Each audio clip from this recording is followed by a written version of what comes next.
You're in your wonderful base that you built all open to the sky and the elements, but the sun is going down.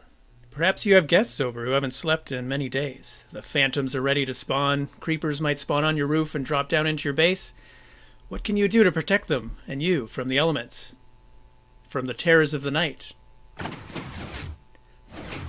Well, as you can see, this is Weird William, and today I'm going to show you how to build this self-closing roof that closes in the evening through the night and also when it rains. And then will open up again as the sun comes up or the weather clears. So stick around. I thought it would be fun to showcase this little redstone project just leading up to 1.14 as we're all waiting for it to release and waiting for the mechanics to settle. This is something I built in my own bases and enjoyed, and it's really an attractive feature, I think, and a good conversation starter. So, if you're in a bunker and that's your base, deep underground, this might not be the feature for you, but otherwise, we'll see how to make it. Let me show you what it looks like when we open it in the day as the sun is rising. So something like that. And you can make it longer or shorter. You don't have to make it this fancy, obviously. You can make it higher or lower, but the main elements are these two rows of blocks, one on top of the other. In this case, I have 8, and I've put these upside down stairs because I think they look the nicest as the roof is closed in the nighttime. But you can use any block you'd like.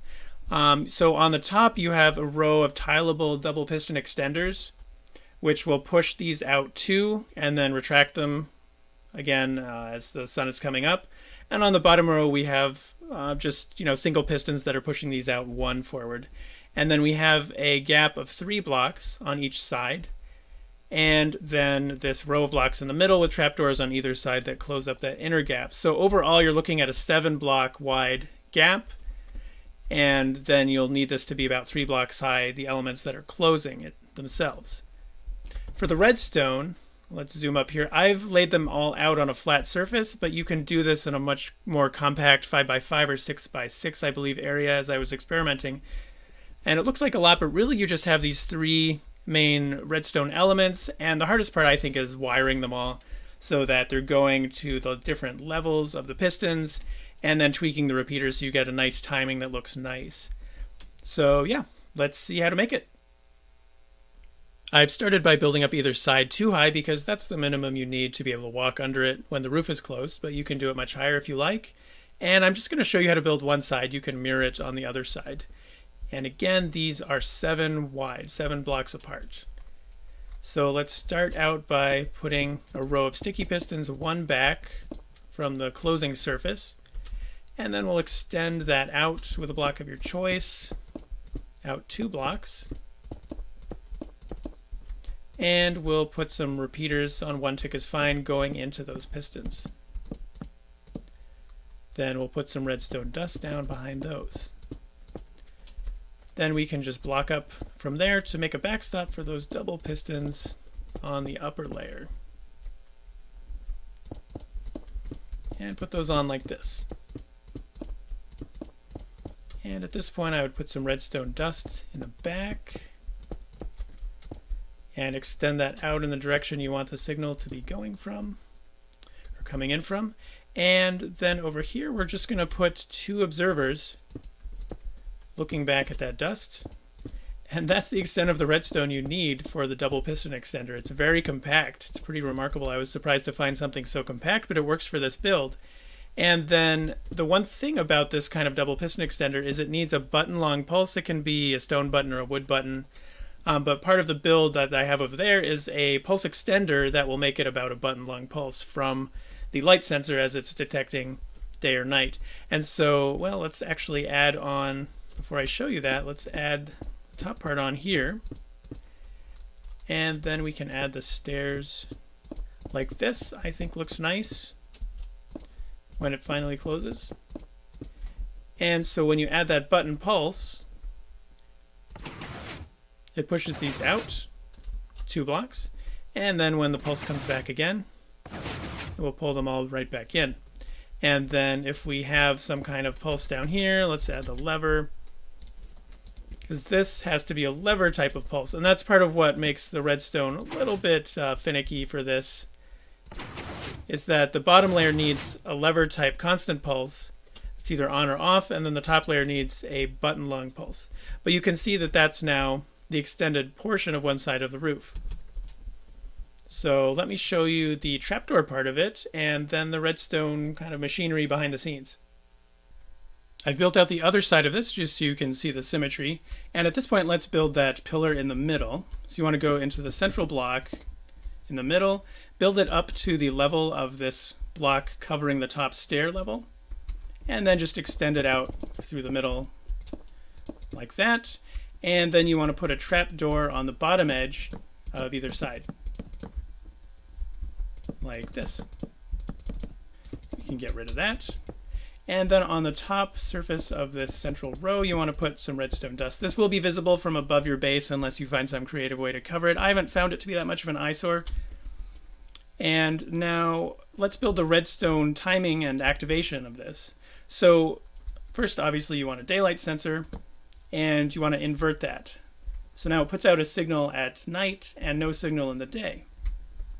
So we want 3 different signals for this build. We want a signal on top that is on during the day, so that these stay closed, and off at night. And then for the bottom row of pistons on either side, we want them to be on at night and off in the day. So the opposite of this. And then for the top pistons, the double piston extenders, we want a kind of button long pulse equivalent every time that the daylight sensor switches between night and day. So to set this up, we start with the daylight sensor, and for those 3 signals, I like to put 2 going out for the bottom pistons. And so those will be on at night and off during the day. Now we need the opposite of that for that top central row, so we can put a simple inverter like this. So now when those repeaters on the sides are off, then the signal here is on, and vice versa. All right, and let's make it daytime, speaking of. And then we want a signal coming out the back, but it doesn't have to be. You can set this up however you like. Out the back, we'll have the signal for that kind of artificial button pulse. So put an observer facing into that repeater. And then this repeater has to be 2, 3, or 4 ticks. It cannot be 1 tick. All the other repeaters, you can monkey around with them for timing, but this one has to be at least 2 ticks. And this will go into some redstone dust, go into a comparator facing this way, and then a comparator facing back. And then like that, and like this. And then you can build repeaters going out to either of those double piston extenders. You don't want repeaters coming off like this, because with this setup with the comparators for the pulse extender, there will be slightly different signal strength outputs for these 2 blocks, and so you might get off with the timing. So I'd recommend having just one come out off of one of these, and then the repeaters coming off of that. And then you can extend this out however you like to the different components of this build. And you can build this underground. You don't have to build this long kind of setup like I have here. You could build this part on top of or under this part. And so over here I have a little mock-up where I show how you can put the light sensor on top of some redstone dust going into a block, and that will power the whole system. But then you can have this be all, say, underground. And you have, say, grass blocks around, or it's behind a bush, behind a little ledge. And so you can hide all of that and have redstone going out to wherever you need, and then you can extend the signal upwards to go where you like with this kind of redstone torch system. So you can see I'm flicking this and the torches are turning on or off, and they'll stay on for as long as the pulse stays on, etc. So you can use it for the button signal too. So what you can do is, say, build this whole setup where you have a light sensor maybe here, and it's sending the redstone all under here, and then you have a redstone torch kind of signal elevator that comes up here, maybe to these pistons down here, another torch elevator that comes up out of the ground here and goes to these. And so really there's a lot of flexibility. You don't have to have a big chunky thing on top of your roof if you don't like that kind of setup. And the one final thing I'd recommend, well, first the timing. So you'll want to delay the bottom pistons and this top central block. So I think about 8 ticks of delays. You might want to put, this on 4 ticks and this on 4 ticks. And then you could put this on 4 and then put these on 4 too. Something like that until you get the nice kind of opening and closing timing that I have over here set up. Like that, where it's all happening at roughly the same time. The one final piece of advice I would give is, if at all possible, build this in one chunk. So if you hold down F3 and press G, then you can see the chunk borders of the map in the world. And so you can see I've built this whole roof inside of one chunk. If you don't, if the roof is extending through multiple chunks, there's just a slight chance that as someone's coming through your nether portal or coming up to your base over land, and the daylight and the nighttime are changing right at that instant, then, you know, right as they're loading your base, one chunk of the roof might be loaded and the other isn't loaded. And for that split second as the signal comes through, it'll be activating one section of the roof and not the other. The only element of the roof that will get actually out of sync if that does happen is this double piston portion of it, because right as the chunk loads again, you'll have this constant signal coming in through the bottom piston and the top part, and those will just open or close as they're meant to. But even if this does get out of sync and, you know, the stair is extended when it shouldn't be, you can just break that stair and stick it back up against the piston and you'll be good to go, and it'll be all back how it should be. So really that's the only final piece of advice I would give. You don't have to, but if you do, you still have 16 blocks to work with, so that's pretty good.